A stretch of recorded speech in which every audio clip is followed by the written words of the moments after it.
everyone. Thanks for joining us. It is Lori and Nanette again here to join you, the Salasek and Shook show with Raising Special Kids.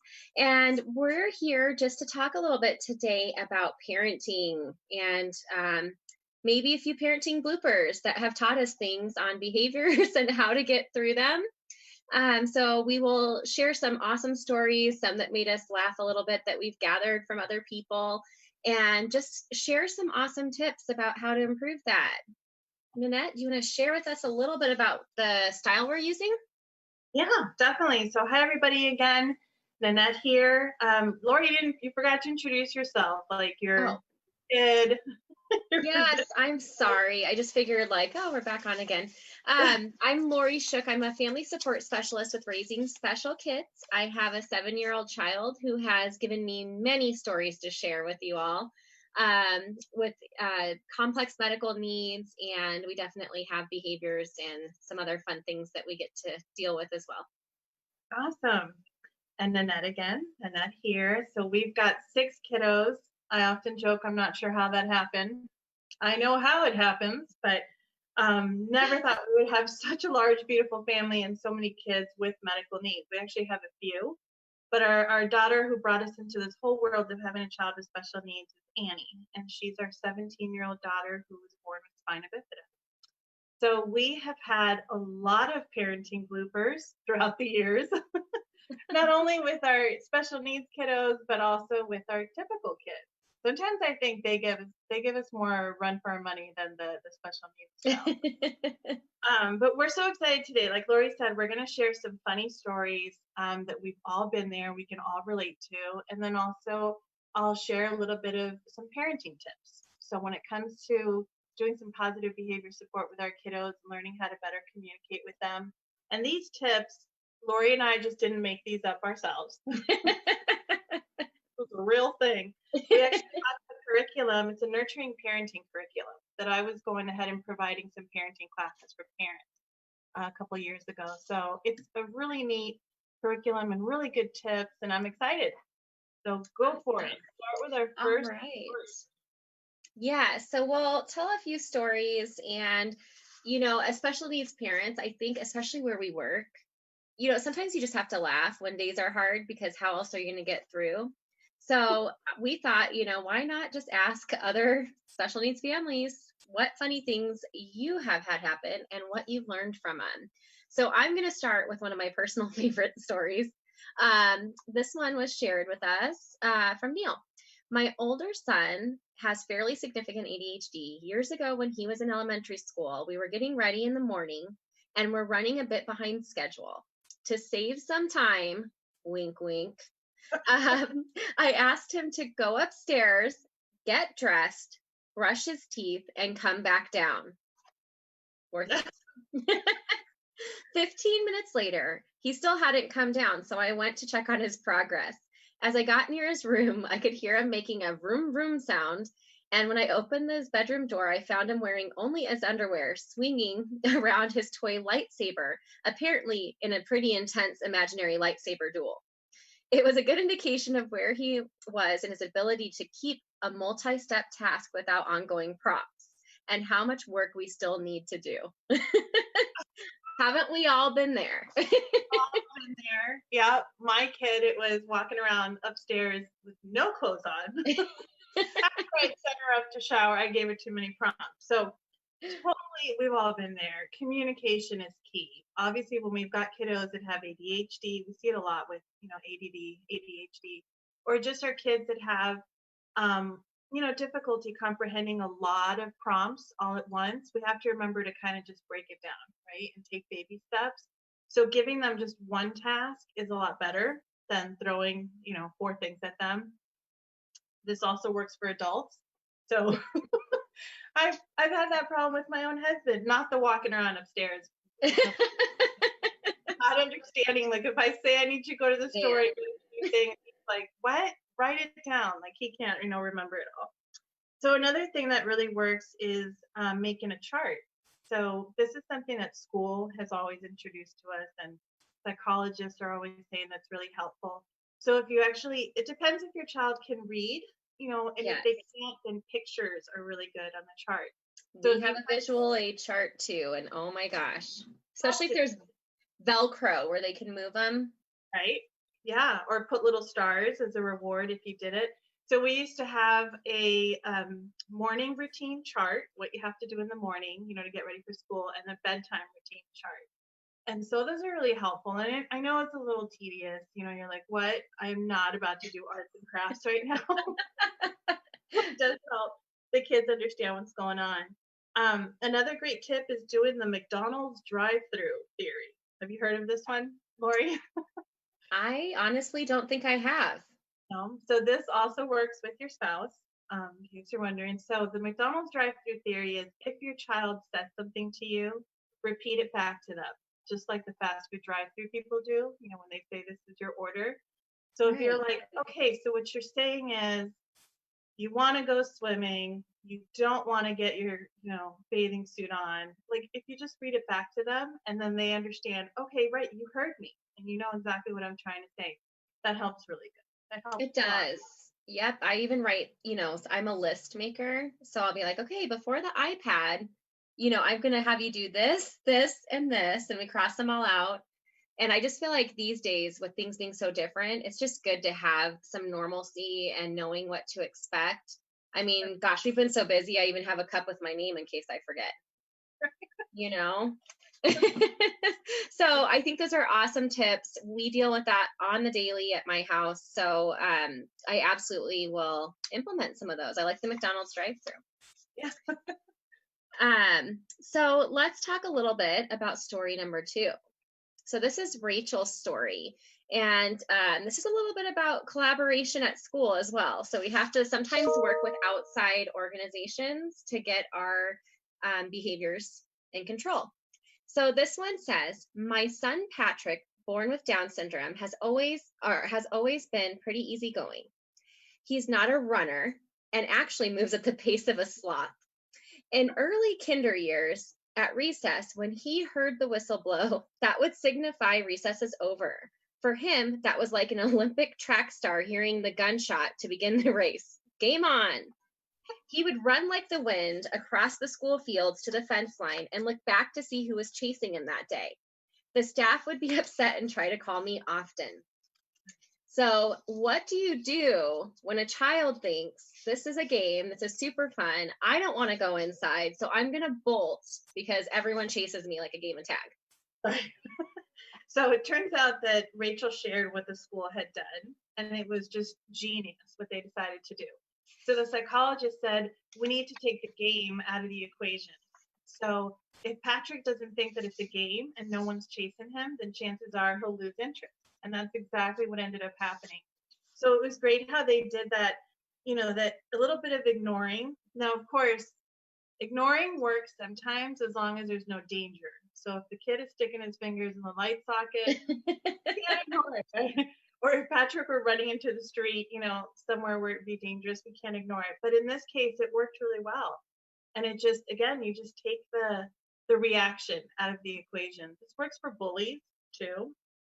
So, one of the things that kids can do if they have someone that's bullying them is just explaining to the kids that if you don't react, if the bully doesn't see that you really care, they kind of lose interest and they just move on, which can be really helpful. So sometimes it works and it can really be helpful for sure. Yep. And I think having parents and professionals on the same page when there is a behavior that can happen both at home is super helpful. I know with our situation, I think from the time that my child was a year old and able to try to bolt out of the car seat or crawl or whatever, we had it in the plan to help with transition time. So whether it was getting in the car, getting out of the car, there was always a battle. So it would become, at the age of 3 or 4, when I would go to one side of the car and, immediately they're on the other, and then back and forth. And we have the nurse on one side, I'm on one side, and we're doing but it really was, it was a constant battle. And it's kind of funny to talk about now, but back then it was a little frustrating. So we would always do the, if we get in the car with no issues and do this, then this is what you can get after. but if we don't do this, we don't get to do this. So it was really trying to stop that ahead of time. But I don't know if it was kind of, we had to change it a lot on the daily. You never know what was going to happen. That's great. Parents call us all the time asking for restraint seatbelts that they can use that actually their kid can't escape out of, which Oh, that's a good idea, right? those are helpful. No, but what you did is exactly what professionals tell us to do. So setting expectations, whether it's getting in the car, if you're running to Target, running to the grocery store, if you sit down with your child beforehand, if they're at an age where you can communicate with them, just give them the lay of the land. Be like, look, this is the plan. We're going to Target, and this is the list that I have of the things that we need. Like, we're not going to buy the whole store. But if you kind of give them expectations and then you tell them how you expect them to behave, and if they follow through and they do a really good job, then there could be a reward. It doesn't have to be huge. I mean, it can be a pack of gum, some candy, something little. But if you share with them your expectations and the reward, they have something to look forward to. It usually does the trick, and It it's really, does. And the iPad time right now, earning minutes of oh, iPad time is like gold. so 5 minutes, it's like, oh, I'll listen to you. Go ahead, tell me what I need to do. you remember Dr. Phil back in the day? Yes, well, I think he's still Dr. on. Phil. So Dr. Phil, when it came to parenting, would talk about learning your child's currency. And I was like, what? What's that? But it's learn what your child really likes, what's important to them. If your kid could care less about the iPad and you punish him, like you're like, nope, you can't have any iPad time. He's like, but if you take something away that really means something to them, then it certainly makes more of a difference. So yeah. That is so true. So true. And it changes constantly too. So it's important to keep up with the times. They get old. Um, so that's definitely one of the stories. Another story is so funny. Because we have Maureen, a story from Maureen coming up, but I just thought of it is, I think my child was 4, and, she comes up to me and says, Mommy, I know the S word. And I was like, oh my gosh, I- and I said, whisper it to me. And it gets in my ear and says, it's and I was like, oh my gosh, how did, first of all, I was like, phew, like at least that. But second of all, how do you like make sure that they know not to use these words, right? Because they can pick them up anywhere in society. So I just wanted to share that funny story before I go into Marines, because I think it happens to most of us at some point where they've heard a word somewhere and you're like, just taken back by it and not knowing what to do. Certainly didn't learn it from me. It was not me. Nope. Maybe Dad, but not me. So several years ago, my nieces, who are 11 and 12 years old, older than my son, took them on an overnight road trip to Flagstaff. Apparently, while they were away, my nieces had an argument using some pretty spicy language. Shortly after he returned home, I asked Connor to do the same, do something he did not want to do. So he directed his newly learned vocabulary at me. I was unsure what I heard, so I asked my daughter. We both agreed what I'd heard. So I took his hand and said, "You want a fuzzy peach? Terrific. Let's go find one." Thanks, Maureen. And if you guys know Maureen, I can just picture her and it makes it even funnier. Yeah, we've all had those moments when kids use inappropriate language and we're like, where did you learn that? Or it'll be in public, which is extra embarrassing. So one of the really good tips for just implementing house rules, right? So if you're in your home, if you want to instill the no bad words, no swearing policy, some of us do, some of us are okay with it. But if you want to, there's definitely some good tips for how to instill those family house rules.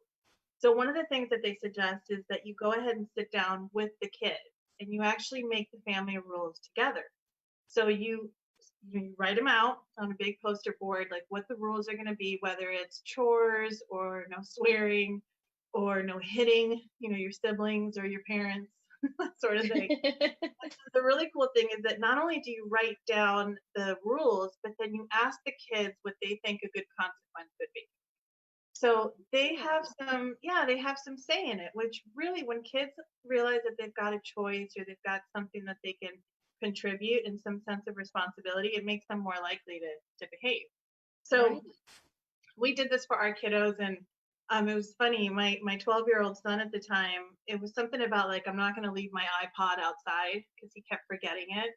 And when we asked him, like, well, what do you think is a just punishment? If you do leave it outside. And he was like, well, I'm going to write, I should not leave my iPod outside 200 times. And I was like, whoa, okay, pal, I wasn't thinking that punishment would be so severe, but it's funny, like if they have some say in it, it really helps them and makes them want to, do better.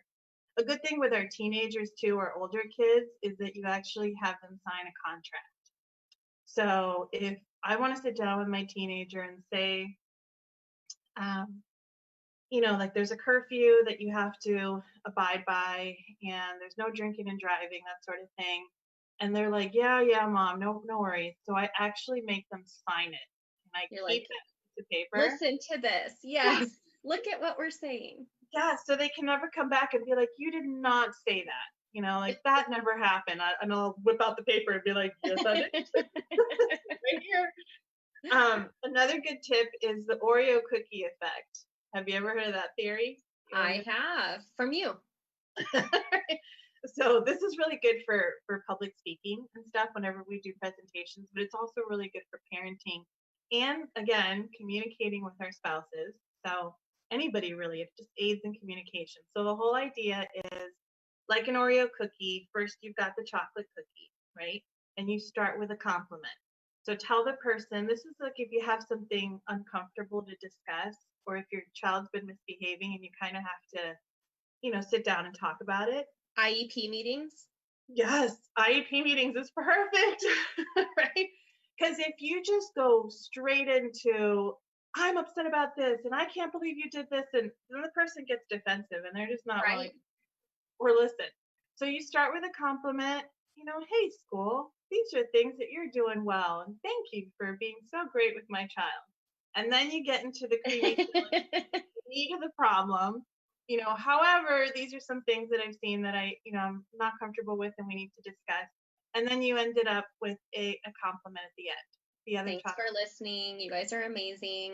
Yeah. And I you mean, just give like, a compliment, like, I'm confident you're going to be great with this and you're going to be able to do these things. And it usually just helps the tension, go away, and it typically ends in a better conversation. So it does. I've used this so many times, and I swear I have such an amazing relationship with our school just because I do appreciate them. So why not say it in the beginning and then, deal with our issues and let them know that we appreciate all the hard work they're doing. So I love that. And I did not think about using it in parenting. So I think that's an amazing tip.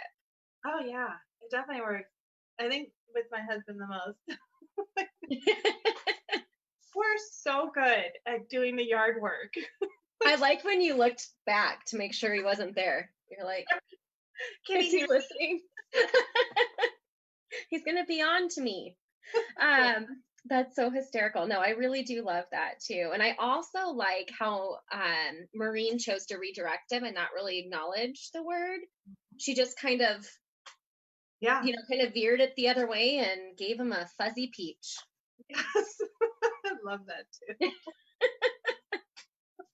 That's great. So I think either of the methods, and sometimes you just have to parent on your toes, sometimes some things work and sometimes they don't. And Right. especially with little ones, every day is just different. You never know. Definitely. So I absolutely love those tips. I also have one that was submitted that says our daughter Lily has severe ADD and sensory issues. When she was 4 years old, she decided she wanted to be a big girl and help by emptying the dishwasher. So helpful. And I love when they help, but we know may not always be perfect. I immediately envisioned her dropping and breaking the dishes or not loading it the right way and me having to go back and do it all over again. Okay, I'm not going to lie, the story, I feel my OCD kicking in a little, so I know Right. how that feels, but you're like, want you to do this? So I said no, and she was devastated. Our psychologist suggested that I praise her for efforts, even if it wasn't a perfect job, and let her try. So I gave it a shot, and although it took some time to get it right, she eventually ended up being the best kid at emptying the dishwasher in the family. Yay! Oh, that's cool. So yeah, praise is something that our kids, we don't realize it. Our kids don't get enough of it. They really don't. And on a day-to-day basis, we're just running around a lot and we're super busy.